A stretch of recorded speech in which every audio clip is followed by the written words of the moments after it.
Something that really hit me home a while back. I was out with friends. We were taking people food parcels from the food bank, and one lady said to me, "You're the only person I've spoken to in a week.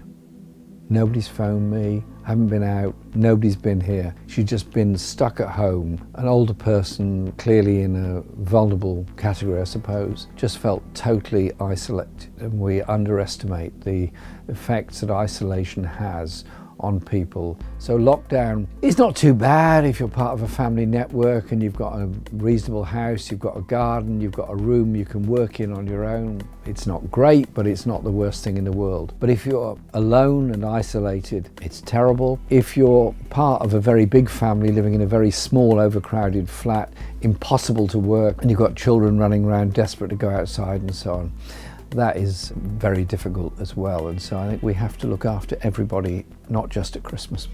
The low points of the year have obviously been the corona crisis, which has shown the inequalities and injustice in our society. It's been the plight of refugees around the world. It has been the wars that have continued. It's been the failure of the world to listen to what Antonio Guterres called for last January, a ceasefire in all conflicts in order that the world might unite and deal with the health inequalities around the world. And also the climate change and environmental disasters that have continued to occur around the world have got to be the most massive warning to all of us. We cannot go on destroying the planet in the way that we are and expect it to be there for future generations. Highlight of the year: frontline workers being recognised, cleaners being recognised, care workers being recognised. Let's pay them properly now.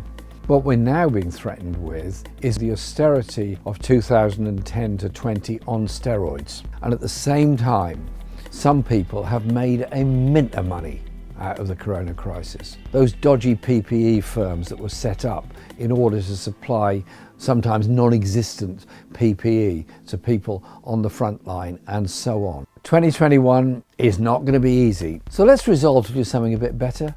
The world does not have to be so unequal.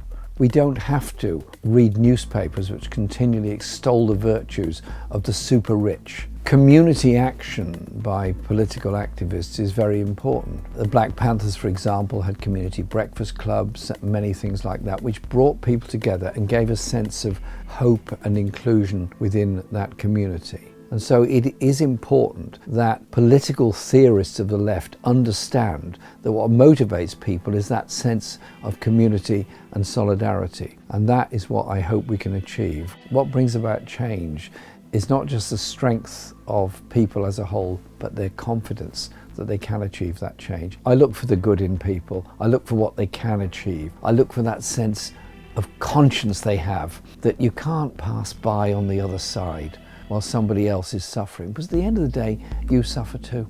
I'm an optimistic person and I see hope in so many places. I see hope in Black Lives Matter's movement. I see hope in communities coming together. I see hope in the determination to support each other. I see hope in trying to protect our natural world and environment. I see hope in people trying to protect and enhance their working environment and their jobs. I see hope all around me. People need to come together to realise that hope. You can't do it on your own. What you could do this Christmas is support Double Down News. It has no corporate sponsors. It has no corporate identity that's going to tell you what to think and what to say. It'll give you some challenging news, but above all, it'll give you the chance to expand your mind. If you can afford it, support Double Down News on Patreon.